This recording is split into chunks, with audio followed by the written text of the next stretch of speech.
Assalamualaikum warahmatullahi wabarakatuh. Selamat jumpa kembali sahabat-sahabat viewer dan subscriber channel Titah Misteri. Kali ini kami akan membawakan sebuah kisah misteri dengan judul Sundel Bolong di Jembatan Desa. Selamat mengikuti.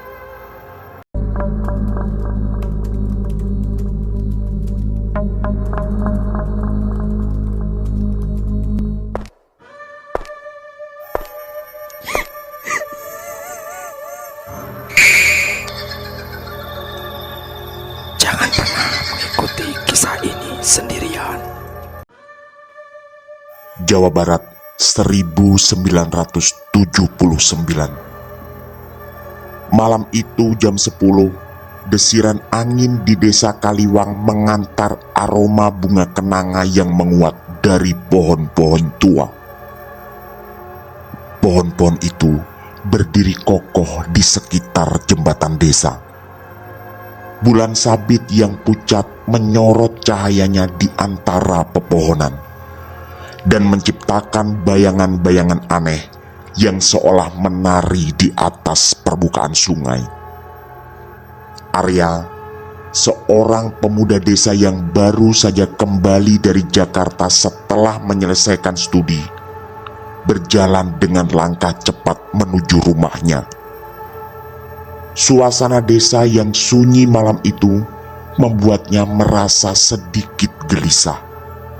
Terlebih lagi setelah mendengar cerita-cerita tentang kemunculan sosok menyeramkan di sekitar jembatan. Desa Kaliwang, meskipun tampak tenang dan tentram, menyimpan rahasia kelam yang hanya diketahui oleh segelintir orang tua. Di antara mereka adalah Pak Dirman, sesepuh desa yang usianya hampir mencapai 80 tahun. Arya yang penasaran dengan cerita yang beredar memutuskan untuk menemui Pak Dirman keesokan harinya. Pak Dirman tinggal di sebuah rumah panggung yang terletak di ujung desa. Rumahnya dikelilingi oleh tanaman obat yang tertanam rapi. Arya mengetuk pintu kayu yang sudah mulai lapuk, dan tak lama kemudian Pak Dirman membuka pintu dengan ramah. Seperti biasa setiap kali Arya berkunjung ke sana, Pak Dirman menyambut dengan hangat, bersama suara berat dan berwibawa. Arya duduk di atas tikar pandan yang sudah mulai memudar warnanya. Setelah obrolan pembuka basa-basi, Arya bertanya tentang kabar yang didengarnya, yaitu kemunculan sosok aneh di jembatan desa. Wajah Pak Diman mendadak serius. Beliau menarik nafas panjang sebelum mulai bercerita. Dulu, sekitar 40 tahun yang lalu, ada seorang wanita bernama Sari. Dia ditemukan meninggal di bawah jembatan dengan luka menganga di punggungnya. Sepertinya dia dianiaya sekelompok pria, tapi tidak ada satupun warga yang berani membantu atau melaporkan. Waktu itu mereka semua ketakutan. Arya mendengarkan dengan penuh perhatian. Pak Dirman pun melanjutkan. Sejak saat itu, arwah Sari tidak tenang. Aku pernah bermimpi bertemu dengannya. Dia bilang suatu saat nanti dia akan menuntut balas, karena dulu tidak ada yang membantunya. Kalau dugaan saya, memang saat itu sudah tiba. Bagi Arya, ini sebenarnya adalah sesuatu yang tidak terduga. Kepulangan dari Jakarta justru disambut dengan kabar menegangkan seperti ini. Seminggu berlalu sejak pertemuannya dengan Pak Dirman. Suasana desa Kaliwang semakin mencekam. Warga sering mendengar tangisan di malam hari, dan beberapa mengaku melihat sosok berpakaian putih dengan punggung bolong berkeliaran di sekitar jembatan. Sebagai orang yang ditakdirkan lahir dan tumbuh di desa Kaliwang, Arya terbakar rasa penasaran. Dia membawa senter dan berharap bisa mendapat bukti nyata tentang keberadaan sosok yang sering disebut sundel bolong. Setibanya di jembatan, suasana makin mencekam. Suara gemericik daun dan air menambah ketegangan di hatinya. Tiba-tiba, senter yang dipegang Arya mati. Ia mencoba menyalakan kembali, tapi sia-sia. Di saat yang sama, dari kejauhan terlihat sosok wanita berambut panjang berdiri di tepi sungai. Wanita itu perlahan berbalik, memperlihatkan wajahnya yang pucat dengan senyum menyeramkan. Juga punggung yang berlubang besar menganga. Arya mundur dengan langkah tergesa, tapi kakinya tersandung akar pohon dan dia pun terjatuh. Saat mencoba bangkit, ada sentuhan dingin di bahunya. Begitu Arya menoleh, sosok sundel bolong itu sudah sangat dekat dan menatapnya dengan mata kosong. Untungnya Arya bisa segera berlari kembali ke rumah dan merebahkan tubuhnya yang letih dan ketakutan.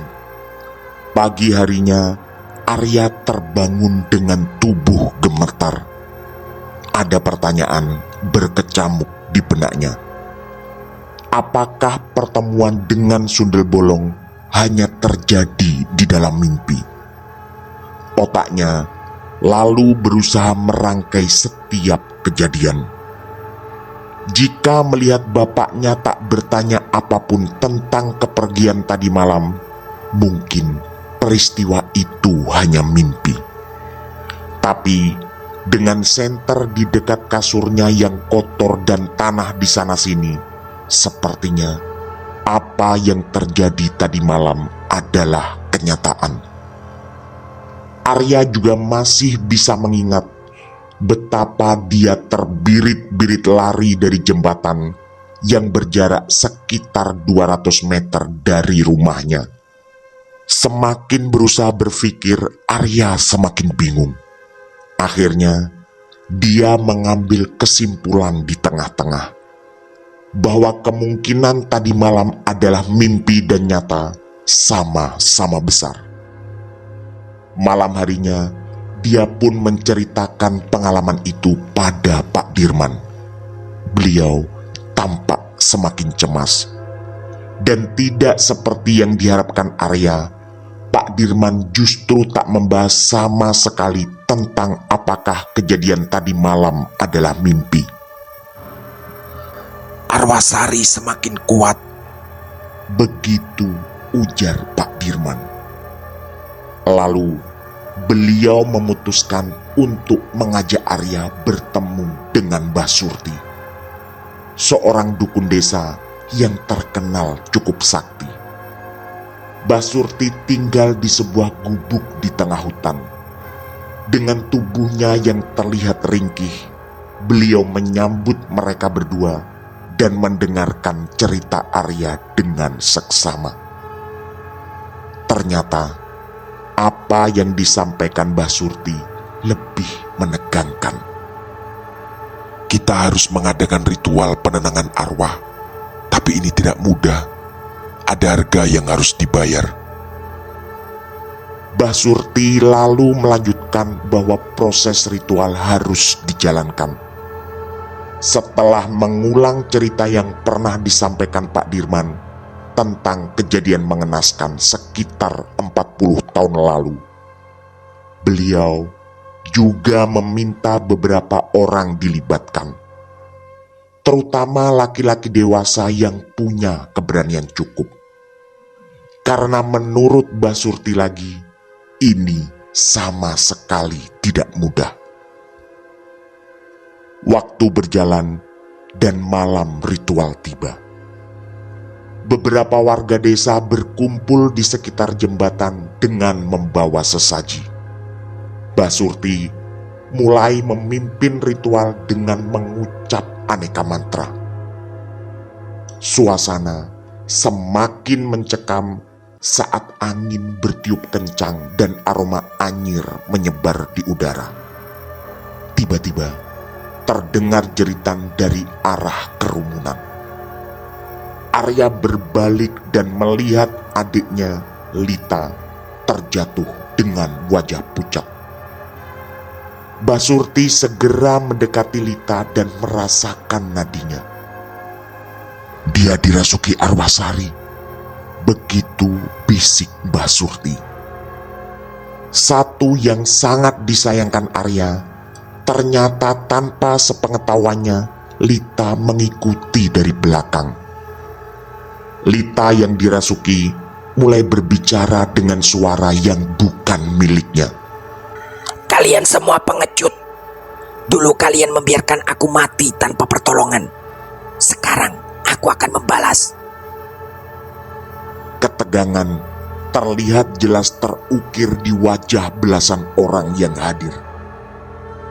Mbah Surti mencoba menenangkan Lita. Tapi Lita terus meronta dan tertawa dengan suara mengerikan. Arya berusaha mendekati adiknya, tapi Mbah Surti menahan. Dengan sebuah isyarat tangan, Arya pun diperintahkan mundur. Arya hanya bisa melihat dari kejauhan betapa adiknya menderita. Mbah Surti lalu mengambil seikat bunga kenanga dan membakarnya. Asap perlahan mengelilingi tubuh Lita. Perlahan, suara mengerikan itu mulai mereda dan Lita pun pingsan. Malam itu, desa Kaliwang menjadi sunyi. Warga kembali ke rumah masing-masing dengan perasaan was-was. Lita yang masih lemah dibawa pulang oleh Arya dan bapaknya. Mbah Surti berpesan agar mereka menjaga Lita dengan baik dan segera memberitahu jika ada hal aneh. Tapi peristiwa malam itu hanyalah awal dari rangkaian kejadian-kejadian mencekam lainnya. Malam-malam berikutnya, Lita sering terbangun sambil menjerit ketakutan. Arya merasa bersalah dan mencoba mencari cara lain untuk mengatasi. 3 malam kemudian, tanpa bantuan Pak Dirman maupun Mbah Surti, Arya nekat kembali ke jembatan seorang diri. Kali ini, dia membawa bunga kenanga dan dupa, sambil berharap bisa bertemu sosok itu. Setibanya di sana, dia menyalakan dupa dan meletakkan bunga kenanga di tepi jembatan. Arya pun dengan gemetar berbisik, Tolong lepaskan adikku. Aku akan melakukan apapun yang kamu inginkan. Tiba-tiba, angin bertiup kencang. Dan dari balik bayangan pepohonan muncullah sosok itu. Kelegaan dirasakan Arya karena sosok itu telah datang, tapi bercampur dengan kengerian yang sungguh terlalu sulit dilukiskan. Sundel bolong itu berdiri di hadapan Arya, menatapnya dengan tatapan penuh kebencian. Lalu, ada suara bergema yang terdengar di telinga Arya. Aku hanya ingin keadilan. Mereka yang menyakitiku harus membayar. Arya pun menunduk dan merasa putus asa. Sosok itu perlahan menghilang, meninggalkan aroma anyir yang menusuk hidung dan membuat Arya menghela nafas lega. Ada harapan perkataan hanya didengar. Ini terasa tidak masuk akal. Berkomunikasi dengan makhluk halus selama ini tak pernah terbayang. Atau kalaupun ada, Arya hanya pernah membacanya di buku-buku dongeng. Tapi kali ini, dia benar-benar mengalami sendiri. Keesokan harinya, Arya semakin bersemangat mencari informasi, terutama pada Pak Dirman dan beberapa orang yang sekiranya tahu peristiwa kelam 40 tahun lalu. Akhirnya, petunjuk mengarah pada sekelompok pria yang kini sudah tua. Mereka adalah pelaku yang dulu diduga menganiaya Sari sampai dia meninggal. Dengan melibatkan pula Pak Dirman dan Mbah Surti, mereka dibawa ke hadapan kepala desa. Pak Untung sang kepala desa membuka acara itu dengan sebuah permintaan. Karena gangguan sundel bolong makin meresahkan, maka 4 orang itu harus membuat pengakuan. Di zaman itu, gangguan makhluk halus memang masih banyak terjadi. Mereka berempat pun dibawa oleh Mbah Surti ke jembatan tempat meninggalnya Sari. Entah apa yang dilakukan di sana karena warga lain dilarang ikut. Hanya saja, kata Mbah Surti, ritual semacam pembersihan telah selesai dilaksanakan. Entahlah, apakah arwah Sari benar-benar berkeliaran. Tapi desa Kaliwang perlahan kembali tenang setelah langkah itu. Lita yang sebelumnya sering bermimpi buruk mulai pulih dan bisa tidur nyenyak. Arya merasa lega, meskipun kejadian itu tetap meninggalkan luka mendalam. Rencana Arya untuk kembali ke Jakarta dan mencari pekerjaan harus ditunda. Ada tanggung jawab besar di hatinya, termasuk tentang Lita adiknya. Malam-malam berikutnya, terkadang Arya masih merasakan kehadiran Sari di sekitar jembatan, seolah arwahnya masih mengawasi dan mungkin memastikan keadilan terus ditegakkan di desa Kaliwang. Meskipun tak ada lagi teror sundel bolong, kenangan tentang wanita yang menuntut balas itu tetap hidup di hati warga desa. Tanpa mereka sadari, luka yang terbalas mungkin hanyalah sebagian dari cerita kelam itu. Arya menduga bahwa arwah Sari mungkin telah tenang. Tapi bayang-bayang masa lalu akan selalu menghantui dan mengingatkan tentang ketidakadilan dan kepekaan terhadap penderitaan orang lain. Beberapa bulan setelah kejadian tersebut, suasana desa Kaliwang semakin terasa normal. Tapi Arya belum bisa melupakan malam-malam mencekam itu. Dia sering merenung di tepi jembatan, mengenang kejadian yang telah mengubah hidup dan keluarganya. Pada suatu malam, ketika bulan purnama bersinar terang, Arya kembali merasakan kegelisahan.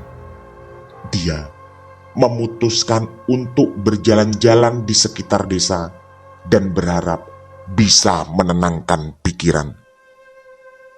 Saat melewati rumah Mbah Surti, terlihat pintu terbuka dan ada cahaya lilin dari dalam rumah. Mbah Surti? Arya memanggil dengan pelan. Tak ada jawaban. Ia melangkah masuk dan menemukan Mbah Surti duduk di lantai dengan mata terpejam. Lalu Mbah Surti membuka matanya. Arya, masih ada sesuatu yang belum selesai. Arwah Sari mungkin telah tenang, tapi aku merasa ada kekuatan lain yang lebih besar. Arya terdiam dan mendengarkan dengan seksama. Basurti pun melanjutkan kalimatnya. Sari bukan satu-satunya yang meninggal dengan cara tragis. Ada banyak jiwa lain yang mungkin juga tidak tenang. Kita harus lebih waspada. Basurti lalu melanjutkan lagi dengan sebuah informasi bahwa ada beberapa kejadian lain puluhan tahun sebelum Sari. Selain Basurti, sepertinya tak banyak orang yang tahu, karena beliau adalah warga yang paling tua di desa ini. Walau kondisi fisiknya masih terlihat cukup bugar. Kata-kata Basurti membuat Arya semakin waspada. Mungkin tugasnya memang belum selesai. Desa ini masih menyimpan banyak misteri yang belum terungkap. Suatu malam, seorang anak kecil bernama Bima hilang di hutan dekat desa. Keluarganya panik dan meminta bantuan warga untuk mencarinya. Arya yang mendengar berita itu segera bergabung dengan tim pencari. Mereka menyusuri hutan dengan membawa obor dan berteriak memanggil nama Bima. Setelah berjam-jam pencarian menegangkan, ternyata Bima ditemukan terduduk di bawah pohon besar. Anak kecil itu menangis ketakutan. Bapaknya kemudian bertanya tentang apa yang terjadi. Bima pun menjawab dengan mengejutkan. Dia mengatakan bahwa ada wanita dengan punggung berlobang yang membawanya ke hutan. Kata wanita itu, dia butuh bantuan. Arya merasakan dejavu. Sosok sundel bolong mungkin akan kembali muncul. Tapi kali ini berbeda. Bima menceritakan bahwa wanita itu tampak bersedih dan sama sekali bukan marah. Warga pun berusaha menenangkan Bima dan lalu beramai-ramai membawanya pulang. Keesokan harinya, Arya mendatangi Pak Dirman. Pak Dirman yang juga ikut dalam rombongan tadi malam terlihat sangat khawatir. Beliau lalu mengatakan bahwa ada langkah lain yang harus dilakukan. Arya dan beberapa warga desa memutuskan untuk terus mencari informasi, terutama pada orang-orang tua yang masih ingat kejadian-kejadian kelam di desa ini. Mereka lalu menemukan bahwa banyak wanita dan anak-anak yang hilang atau meninggal secara misterius beberapa puluh tahun yang lalu. Selain Pak Dirman, Basurti juga sangat dilibatkan. Semakin mereka menggali, semakin banyak kisah tragis yang terungkap. Arya dan warga desa menemukan bahwa banyak dari korban tersebut adalah hasil dari kekerasan dan tidak pernah menemukan keadilan. Desa Kaliwang ternyata memiliki sejarah panjang tentang kekejaman. Suatu malam yang dingin, Arya bermimpi bertemu dengan seorang wanita tua berpakaian lusuh. Wanita itu memperingatkan Arya bahwa ada kekuatan jahat yang lebih besar. Tapi sebelum Arya mendapat penjelasan lebih lanjut, wanita itu menghilang dalam kabut. Arya pun terbangun dengan keringat dingin. Dia merasa bahwa mimpi itu bukan sekedar bunga tidur.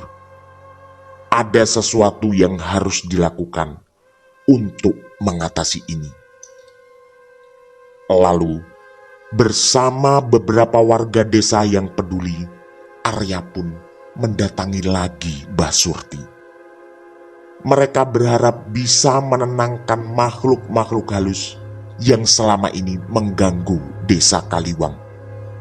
Dan juga pertanyaan tentang kekuatan jahat akan segera terjawab. Malam itu, mereka berkumpul di sekitar jembatan dengan membawa sesaji dan aneka perlengkapan ritual. Mbah Surti memimpin dengan membaca aneka mantra. Suasana menjadi mencekam ketika angin kencang tiba-tiba bertiup dan bayangan-bayangan aneh mulai muncul di sekitar mereka. Dari arah jembatan, tiba-tiba muncul sesosok wanita dengan punggung berlobang. Kali ini, dia tidak tampak marah. Sosok itu mendekati Arya dan berkata dengan suara yang penuh kesedihan. Keadilan sudah ditegakkan, tapi masih ada yang belum tenang. Arya mencoba bertanya lebih lanjut, tapi sosok itu menghilang begitu saja. Mbah Surti yang melihat kejadian itu lalu menyadari dan mengatakan pada semua yang hadir bahwa ada sumber kekuatan jahat yang masih harus dicari. Setelah ritual tersebut, Mbah Surti memberikan petunjuk lain. Ada cerita-cerita lama tentang sebuah gua di pinggir desa yang dianggap keramat. Kata Mbah Surti, gua itu adalah tempat bersembunyinya kekuatan jahat yang selama ini mengintai desa Kaliwang. Mbah Surti juga mengatakan, selama ini tak bisa melakukan sendiri dan butuh bantuan dari beberapa warga. Lalu, Arya dan semua warga yang hadir memberanikan diri untuk memasuki gua tersebut. Dengan membawa obor, mereka menyusuri lorong-lorong gelap yang terasa makin menyesakkan. Ternyata, di sana ada simbol-simbol aneh yang terpahat di dinding, bersama aroma anyir yang menyengat. Di ujung gua, mereka menemukan sebuah altar kuno dengan patung wanita yang wajahnya dihiasi dengan ekspresi ketakutan. Arya merasakan aura jahat yang sangat kuat dari patung itu. Dengan bantuan Mbah Surti, Arya dan beberapa warga melakukan semacam ritual pemurnian. Mereka berdoa dan berharap bisa menghancurkan kekuatan jahat yang bersemayam di sana. Begitu keluar dari gua, Mbah Surti mengatakan sesuatu yang mengejutkan, bahwa gua yang baru mereka masuki sebenarnya tidak benar-benar ada. Artinya, baru saja semua orang terbawa ke alam lain. Warga yang ketakutan lalu diminta lebih tenang. Atas perintah Mbah Surti pula, mereka kemudian pulang ke rumah masing-masing. Suasana desa Kaliwang kembali menjadi tenang. Tak ada lagi teror sundel bolong atau arwah-arwah penasaran yang mengganggu. Arya pun merasakan kelegaan. Walau dia sadar bahwa masa lalu kelam desa mereka tak akan benar-benar terlupakan. Malam itu, Arya berdiri di tepi jembatan. memandang air sungai yang mengalir tenang di bawahnya. Desa Kaliwang mungkin sudah tenang, tapi bagi Arya, kenangan tentang Sundel Bolong akan selalu tertanam kuat di pikirannya.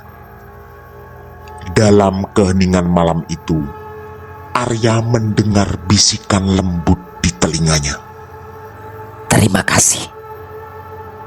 Suara itu terdengar sebelum menghilang dalam hembusan angin malam. Arya pun tersenyum, merasa bahwa usahanya bersama Pak Dirman dan Mbak Surti mungkin berhasil. Dan bisa jadi, jiwa-jiwa yang selama ini tersiksa telah menemukan kedamaian. Beberapa minggu setelah kejadian di gua, Desa Kaliwang kembali ke rutinitasnya dengan tenang. Arya dianggap sebagai pahlawan desa. Suatu malam, Arya bermimpi lagi.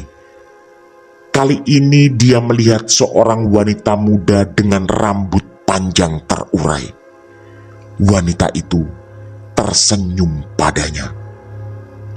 Dengan lembut dia mengucapkan terima kasih.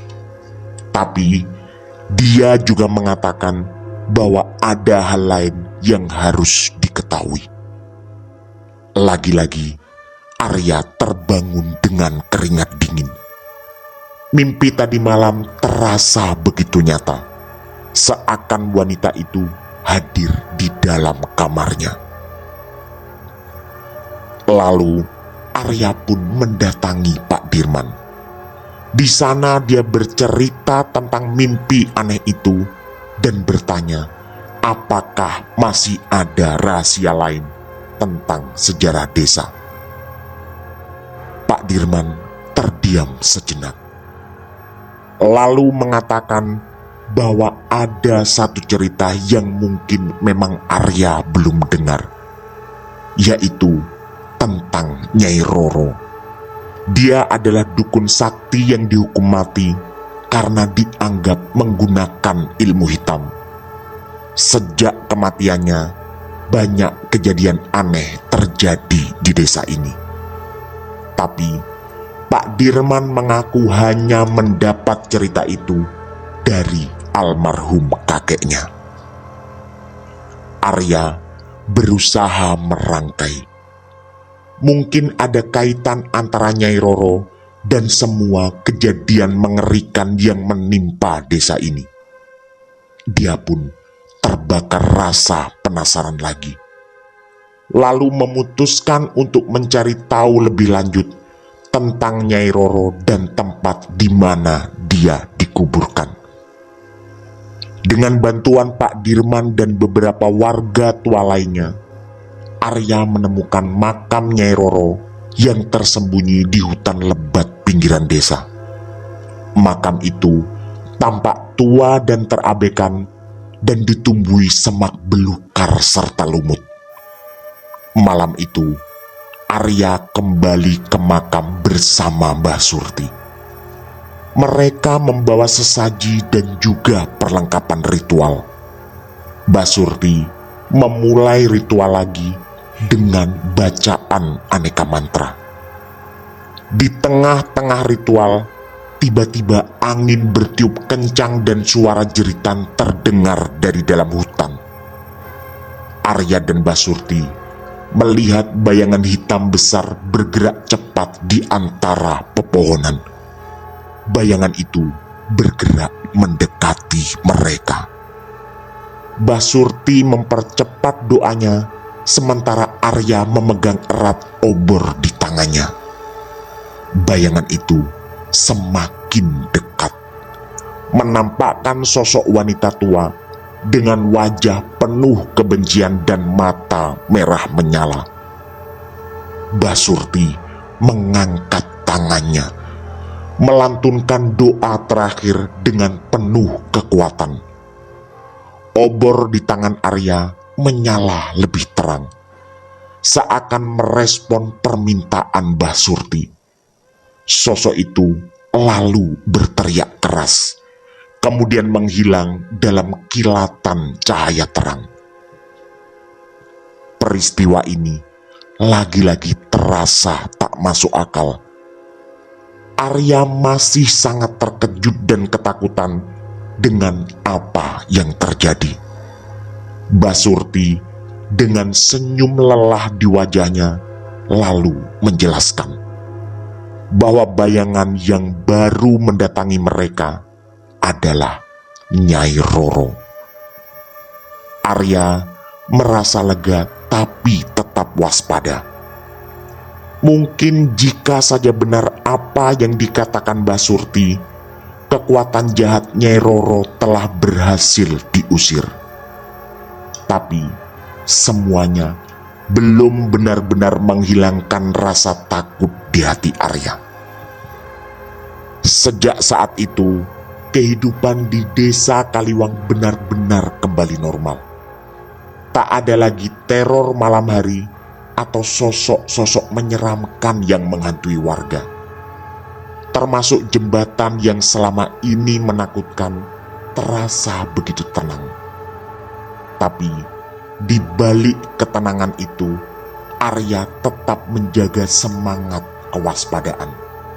Setiap malam, dia selalu berdoa agar makhluk-makhluk jahat yang mengganggu desa Kaliwang kini tak pernah datang lagi. Suatu malam yang tenang, di tepi jembatan yang kini telah terlihat damai, Arya melihat lagi sekilas bayangan. Di matanya, itu adalah sesosok wanita muda yang tersenyum padanya. Sosok itu lalu kembali mengucapkan terima kasih. Ada senyum yang makin melebar dan terlihat jelas tak ada kemarahan di sana. Desa Kaliwang kini bukan hanya tempat tinggal. Bagi Arya, ini adalah simbol harapan dan keadilan bagi para warganya. Meski masa lalu kelam akan selalu menjadi bagian dari sejarah, tapi Arya berharap Kaliwang akan menemukan kedamaian yang sesungguhnya.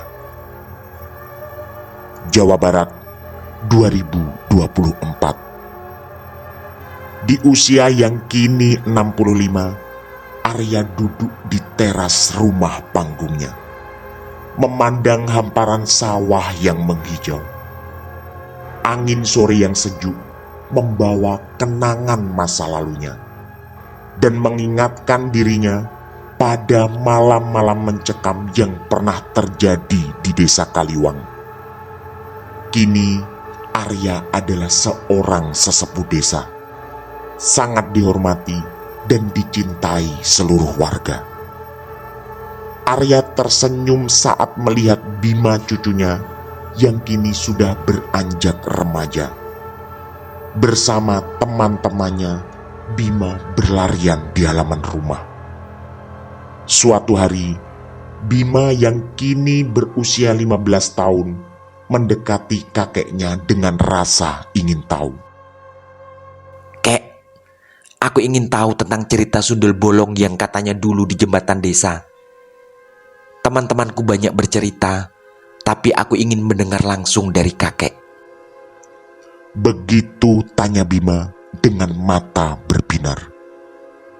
Arya menghela nafas panjang dan lalu menatap cucunya dengan lembut. Arya pun menyanggupi permintaan Bima. Dengan suara yang tenang tapi penuh wibawa, Arya mulai menceritakan kisah yang pernah terjadi di Kaliwang, termasuk kengerian malam-malam itu. Juga tentang ritual-ritual dan pengorbanan demi menghindari gangguan makhluk-makhluk jahat. Bima, semua kejadian itu mengajarkan kita tentang pentingnya keadilan dan kepedulian.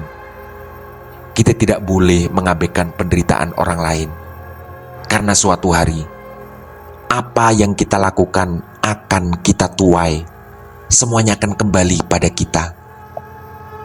Begitu nasihat Arya pada cucunya. Arya kemudian menutup cerita itu dengan sebuah pengingat lain, bahwa mungkin arwah penasaran tidak pernah ada. Hanya jin dan setan yang berkeliaran dan mungkin menipu penglihatan dan pikiran manusia selama ini. Hanya saja kita tetap harus meyakini banyak makhluk halus yang hidup dan berdampingan dengan manusia di alam raya ini. Pada sang cucu, Arya juga mengakui bahwa mungkin apa yang dulu diyakininya ternyata tidaklah benar, terutama tentang arwah Sari yang masih bergentayangan. Karena setiap manusia akan kembali ke Yang Maha Kuasa setelah meninggal. Hanya saja, semua kejadian tetaplah mengandung hikmah, yang ujungnya adalah sebuah kewajiban penting untuk menjaga setiap langkah yang diayunkan. Malam itu, Arya merasakan kedamaian yang dalam. Ia tahu bahwa kisahnya kini menjadi bagian dari warisan desa Kaliwang dan mungkin akan diteruskan dari generasi ke generasi. Sari mungkin memang adalah sebuah perlambang tentang keadilan dan nilai-nilai penting kehidupan yang harus diperjuangkan. Tamat. Demikian kisah misteri dari kami, Sundel Bolong di Jembatan Desa. Semoga kisah-kisah kami cukup menghibur dan menemani sahabat-sahabat semua. Mohon maaf apabila terdapat kesalahan dalam pemilihan atau penuturan kata. Kami dari tim Titah Misteri mengucapkan terima kasih. Dan wassalamualaikum warahmatullahi wabarakatuh. Pesan saya, jangan bercermin sendirian di tengah malam. Sampai jumpa.